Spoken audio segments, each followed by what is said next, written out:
नमस्कार, CSK news में आपका स्वागत है दोस्तों। अब गुरदासपुर में घुसा पाकिस्तानी ड्रोन, बीएसएफ जवानों ने की 5 राउंड फायरिंग। जी हां, इसके बारे में आपको बताएंगे। दूसरी बड़ी अपडेट, पंजाब में रची जा रही है बड़ी साजिश। बेअदबी के मामले को लेकर केंद्र सरकार ने पंजाब सरकार को किया है अलर्ट। बेहद बड़ी खबर निकल के आ रही है, पाकिस्तान की भी इसमें हो सकती है साजिश। तीसरी बड़ी अपडेट, गुजरात तट पर पाकिस्तान नाव से 400 करोड़ रुपए की 77 किलो हीरोइन जब्त। जी हां, बेहद बड़ी खबर। 66 तस्कर भी हुए गिरफ्तार, इनके बारे में आपको बताएंगे। तो वहीं चौथी बड़ी अपडेट निकल के आ रही है दोस्तों, कश्मीर में निशाने पर खाके फिर से पुलिस कर्मियों पर चली गोली।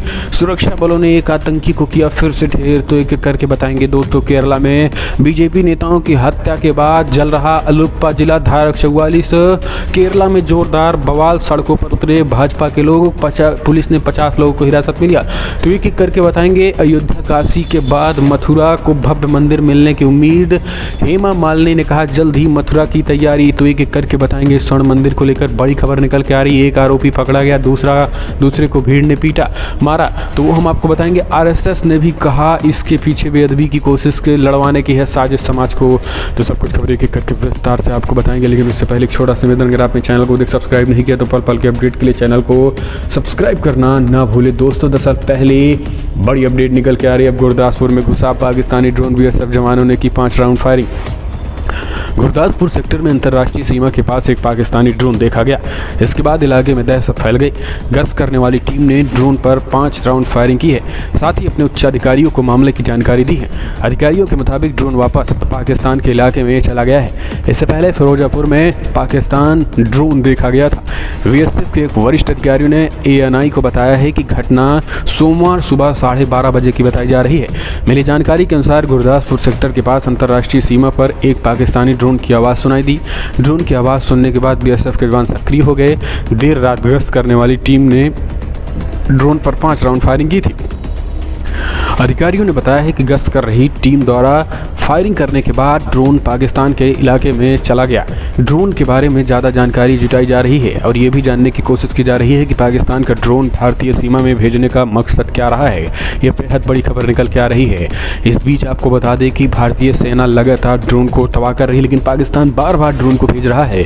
दूसरी बड़ी अपडेट, पंजाब में रची जा रही है बड़ी साजिश। बेअदबी के मामले को लेकर केंद्र सरकार ने पंजाब सरकार को किया अलर्ट। जी हाँ दोस्तों, पंजाब के अमृतसर के स्वर्ण मंदिर में और कपूरथला के गुरुद्वारे में कथित बेअदबी को लेकर 2 लोगों की हत्या के बाद केंद्रीय गृह मंत्रालय ने पंजाब सरकार को अलर्ट जारी कर दिया। सूत्रों के मुताबिक केंद्र सरकार ने पंजाब के तमाम धार्मिक स्थलों, डेरों, मंदिरों, गुरुद्वारों और अन्य सभी धर्मों के धार्मिक स्थलों पर सुरक्षा बढ़ाने का निर्देश दिया है। गृह मंत्रालय ने अलर्ट किया है कि पंजाब में धार्मिक भावनाओं को भड़काने की नापाक योजना देश विरोधी तत्वों द्वारा की जा रही है और ये पाकिस्तान से अलर्ट किया जा रहा है। सूत्रों के मुताबिक पंजाब में 2 दंगे भड़काने और धार्मिक सद्भाव बिगाड़ने के लिए किसी भी धार्मिक स्थल पर बेअदबी या अन्य घटना करके माहौल बिगाड़ने की साजिश हो सकती है। इस कारण केंद्र सरकार की ओर से धार्मिक स्थलों पर पंजाब पुलिस को सुरक्षा बढ़ाने और नज़र रखने के निर्देश जारी कर दिए गए हैं। इस इनपुट के बाद पंजाब सरकार ने सभी धार्मिक स्थलों की सुरक्षा चाक चौबंद कर दी है। मंदिरों से लेकर गुरुद्वारों से सीसीटीवी कैमरों को लगाने और गांव स्तर पर सरपंचों तक आगाह करना शुरू कर दिया है। सरकार ने निर्देश दिया है कि अगर कोई शरारती तत्व गांव या धार्मिक स्थलों के आसपास दिखाई देता है तो उसकी सूचना तत्काल पुलिस को दे। इससे पहले रविवार को राज्य के मुख्यमंत्री चरणजीत चन्नी ने भी आशंका जताई है कि विधानसभा चुनाव को देखते हुए घटना के पीछे कुछ विरोधी ताकतें शामिल हो सकती हैं। मुख्यमंत्री ने लोगों से शांति, सद्भाव, भाईचारे और धार्मिक सहिष्णुता के मूल्यों के प्रति भरोसा बनाए रखने के साथ संयम बरतने का भी आह्वान किया है। लेकिन दोस्तों, इसके पीछे जो है कहीं न कहीं पाकिस्तान की साजिश भी रच रही ताकि हिंदू और सिखों में इस तरीके की घटनाएं कराई जा सकें। एक और अपडेट, गुजरात तट से पाकिस्तान नाव से 400 करोड़ रुपए की और 77 किलो की हीरोइन जब्त, 4 तस्कर भी गिरफ्तार।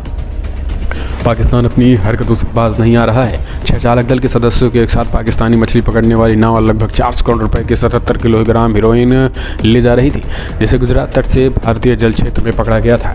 अधिकारियों ने सोमवार को इस बात की जानकारी दी है। दरअसल उन्होंने बताया है कि भारतीय तटरक्षक बल और गुजरात आतंकवाद रोधी दस्ते के संयुक्त अभियान ने शनिवार रविवार रात को मादक पदार्थ जब्त किया गया है। दरअसल गुजरात के रक्षा पीआरओ ने एक ट्वीट में कहा है कि तटरक्षक बल ने राज्य एटीएस के साथ एक संयुक्त अभियान में पाकिस्तानी मछली पकड़ने वाली नाव अल हुसैनी को भारतीय जल क्षेत्र में 6 चालक दल के सदस्यों के साथ पकड़ लिया। उन्होंने ट्वीट में कहा है कि लगभग 400 करोड़ रुपए की 77 किलोग्राम हीरोइन जो है वो जब्त की गई है। नाव को आगे की जांच के लिए गुजरात के कच्छ जिले के जखाऊ तट पर लाया गया था। इस साल अप्रैल में तटरक्षक बल और एटीएस ने इसी साल तक ऑपरेशन किया था और कच्छ में जखाऊ तट के पास भारतीय जल क्षेत्र से 8 पाकिस्तानी नागरिकों के साथ लगभग 150 करोड़ रुपए की 30 किलोग्राम हीरोइन ले जा रहे एक नाव को पकड़ लिया था। तो दोस्तों लगातार पाकिस्तान की नापाक हरकत देखने को मिल रही है।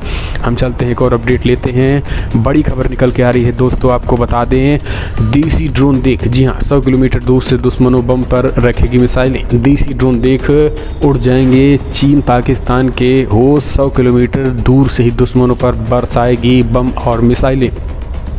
सशस्त्र यानी हथियारों से लैस ड्रोन अब भारत में ही तैयार किए जाएंगे। इसके लिए रोड मैप तैयार किया जा रहा है। रक्षा अनुसंधान एवं विकास संगठन DRDO इसे तीनों सेनाओं के लिए बनाएगा। हालांकि तत्कालीन जरूरतों के लिए अभी भारत 30 सशस्त्र ड्रोन अमेरिका से खरीदने जा रहा है। रक्षा सूत्रों के अनुसार अगले 10 सालों के भीतर देश में सशस्त्र ड्रोन तैयार कर लिए जाएंगे। DRDO की कई प्रयोगशालाएं इस पर काम कर चुकी हैं। इसके तहत DRDO ने अपनी मौजूद मानव विहीन विमानों को खासकर रुस्तम G2 को सशस्त्र ड्रोन के रूप में परिवर्तित करेगा। इसके अलावा नए ड्रोन प्लेटफॉर्म भी विकसित किए जाएंगे। सशस्त्र ड्रोन दुश्मन पर बम और मिसाइलों से हमला करने में सक्षम होंगे। सशस्त्र ड्रोन को 100 किलोमीटर या इससे अधिक दूरी पर हमला करने में सक्षम बनाया जाएगा। सूत्रों ने बताया है कि तत्कालीन जरूरतों की पूर्ति के लिए अमेरिका से 30 सशस्त्र प्रीडेटर ड्रोन खरीदे जाएंगे, जिनमें से 10-10 प्रत्येक सैन्य बलों को दिए भी जाएंगे। हम चलते हैं और अपडेट। कश्मीर में निशाने पर खाकी, पुलवामा में फिर पुलिसकर्मियों को आतंकियों ने मारी गोली। दोस्तों जम्मू कश्मीर में खाकी लगातार आतंकियों के निशाने पर है। रविवार शाम आतंकियों के हमले में गोली लगने से एक पुलिस जवान घायल हो गया है और ये आतंकी हमला पुलवामा के बुद्धबू में हुआ है। इस जवान को बाद में स्थानीय हॉस्पिटल में शिफ्ट किया गया है और उसको इलाज किया जा रहा है। अधिकारियों के मुताबिक ये हमला शाम 7:10 पर हुआ है। इसके हमले की शिकार पुलिस जवान का नाम मुश्ताक अहमद वागबे है और जम्मू कश्मीर पुलिस में फॉलोअर्स के पद पर तैनात है। यह हमला उस वक्त किया गया जब बुंदजू में अपने आवास से बाहर निकल रहे थे। अधिकारी ने बताया कि हमले में पुलिस जवान घायल हुआ है और उन्हें बोन एंड जॉइंट हॉस्पिटल में इलाज ले जाया गया है। तो ये बेहद बड़ी खबर निकल के आ रही है। हम चलते हैं अगले अपडेट। भारतीय जनता पार्टी केरला में दोस्तों बीजेपी ने निकाला मार्च। धारा 144 लागू, पुलिस ने 50 लोगों को हिरासत में लिया। राजनीतिक हत्याओं के बाद केरला में मचा बवाल, इस्लामिक स्टेट बन रहा है। केरला के तटीय अलुप्पा जिले में 2 अलग अलग पार्टी के नेताओं की हत्या कर दी गई। इनमें से एक social democratic party of India SDPI के नेता जबकि दूसरे BJP के नेता थे। इन घटनाओं के बाद रविवार को पुलिस ने प्रतिबंध लागू कर दिए। जिले के अधिकारियों ने बताया है कि SDPI के प्रदेश सचिव की हत्या के करीब 12 घंटे बाद BJP के एक नेता की हत्या कर दी गई। इसके बाद रविवार को पूरे अलुप्पा जिले में दंड प्रक्रिया संहिता CRPC की धारा 144 के तहत निषेधाज्ञा लागू कर दी गई है। राजनीतिक दलों के नेताओं ने इन हत्याओं की निंदा की है। उन्होंने जो कहा है कि उसके लिए या तो एक दूसरे को या राज्य सरकार को दोषी ठहराया। केरला के राज्यपाल आरिफ मोहम्मद खान ने हत्याओं पर प्रतिक्रिया व्यक्त करते हुए कहा है कि कुछ हुआ और उससे कुछ शर्मिंदा हुआ और बहुत दुखी हुआ। उन्होंने सभी संबंधित पक्षों में व्यवस्था में लोकतंत्र और सभ्य व्यवहार में विश्वास रखने की अपील भी की है। हम चलते हैं एक और अपडेट लेते हैं। बड़ी खबर निकल के आ रही है दोस्तों। अयोध्या काशी के बाद मथुरा को भव्य मंदिर मिलने की उम्मीद, भाजपा सांसद हेमा मालिनी का बड़ा आरोप। भारतीय जनता पार्टी की सांसद हेमा मालिनी ने रविवार को उम्मीद जताई कि अयोध्या और काशी के बाद अब मथुरा को भी भव्य मंदिर मिलेगा। उन्होंने काशी विश्वनाथ गलियारों का हवाला दिया। हेमा मालिनी ने रविवार को यहाँ संवाददाताओं से कहा है कि राम जन्मभूमि और काशी के जीर्णोद्धार के बाद स्वाभाविक रूप से मथुरा भी बहुत महत्वपूर्ण है। यहाँ एक कार्यक्रम में शामिल होने आई भाजपा सांसद ने कहा है कि वो सोमवार को आमंत्रण पर काशी जा रही हैं। उन्होंने कहा है कि प्यार और स्नेह के प्रतीक भगवान कृष्ण की जन्मभूमि मथुरा के सांसद होने के नाते मैं कहूँगी कि भव्य मंदिर होना चाहिए। हम चलते हैं एक और अपडेट लेते हैं दोस्तों। राज्यसभा में 21 साल, जी हाँ, लड़कियों की शादी की उम्र 21 साल किए जाने का बिल जो है वो आज पेश कर रहे हैं, लेकिन जोरदार हंगामा 2 बजे तक गृह राज्य मंत्री के इस्तीफे भी मांगे गए। दोस्तों विपक्ष संसद के शीतकालीन सत्र में आज भी जोरदार हंगामा किया गया है। दरअसल आपको बता दें, आज लड़कियों की शादी की न्यूनतम कानूनी उम्र 18 साल से बढ़ाकर 21 साल करने संबंधी विधेयक भी पेश किए जा रहे हैं। उसी को देखते ही कांग्रेस पार्टी समेत AIMIM यानी आजकल ओवैसी और कांग्रेस पार्टी की बोलती जो है वो एक सुर मिल रहे हैं। दोनों ने इसका विरोध किया है। अब आप कमेंट के माध्यम से अपने सुझाव देना ना भूलें दोस्तों। क्या मोदी सरकार ने जो 21 साल किए जाने का जो बिल लाया है ये ठीक है या फिर नहीं है? कमेंट के माध्यम से अपने सुझाव दें। अगली एक और अपडेट, तबलीगी जमात और निज़ामुद्दीन का मरकज इस्लामी कट्टरपंथ की फैक्ट्री। BHP ने कहा पूरी तरीके से बैन करो, सऊदी अरब के फैसले का समर्थन। दोस्तों, विश्व हिंदू परिषद ने केंद्र सरकार से तबलीगी जमात पर भारत में बैन लगाने की मांग की है। साथ ही इन्हें समर्थन और बढ़ावा देने वाले दारुल उलूम देवबंद और popular front of India PFI पर भी कार्रवाई की मांग की। विश्व हिंदू परिषद की ओर से गुरुवार 16 दिसंबर को जारी किए गए प्रेस नोट में तबलीगी जमात तबलीगियों और इज्तिमा पर पूर्ण प्रतिबंध की मांग की गई है। दरअसल आपको बता दें, ट्विटर पर भी तेजी के साथ ट्रेंड हो रहा है। लोग ये कह रहे हैं कि तबलीगी जमात ने क्या दिया, कोरोना बांटा, RSS ने आटा बांटा, तो अब आप समझ सकते हैं कि खाना राशन बांटा। तो ये इसी को देखते हुए उन पर प्रतिबंध लगाने की मांग की जा रही है। अगली अपडेट, अखिलेश यादव के करीबियों के घर, जी हाँ, बेनामी संपत्ति के कागजात, करोड़ों रुपए, बेहद बड़ी खबर, करोड़ों रुपए के बेनामी संपत्ति। दोस्तों, समाजवादी पार्टी के राष्ट्रीय अध्यक्ष अखिलेश यादव के करीबियों के ठिकाने पर आयकर विभाग की छापेमारी रविवार देर रात तक जारी रही। ये छापेमारी शनिवार 18 दिसंबर को शुरू हुई थी। दोस्तों, जानकारी के मुताबिक रविवार को आयकर विभाग की एक टीम ने व्यापारी राहुल भसीन के दिल्ली स्थित घर पर भी रेड डाली। इस बीच छापेमारी के दौरान आयकर विभाग की कई बेनामी संपत्तियों के साथ कंपनियों के भी दस्तावेज मिले। बताया जा रहा है इसे लेकर इनकम टैक्स विभाग के अधिकारी राहुल भसीन से पूछताछ कर रहे हैं।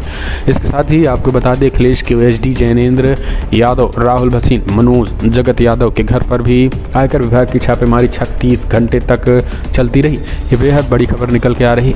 लेकिन आपको बता दें, इसमें IT को कई बेनामी संपत्तियों के कागजात मिले हैं। अगले एक और update, Panama papers leak case. जी हाँ, पनामा पेपर्स लीक मामले में बच्चन परिवार की मुश्किलें बढ़ी। ऐश्वर्या राय दिल्ली में ED के सामने आज होंगी पेश। बेहद बड़ी खबर निकल के आ रही है। दोस्तों, बहुचर्चित पनामा पेपर्स लीक के मामले में बच्चन परिवार की बहू और एक्ट्रेस ऐश्वर्या राय दिल्ली के लोक नायक भवन में ED के सामने पेश होंगी। ED ने उन्हें समन भेजकर पूछताछ के लिए बुलाया था।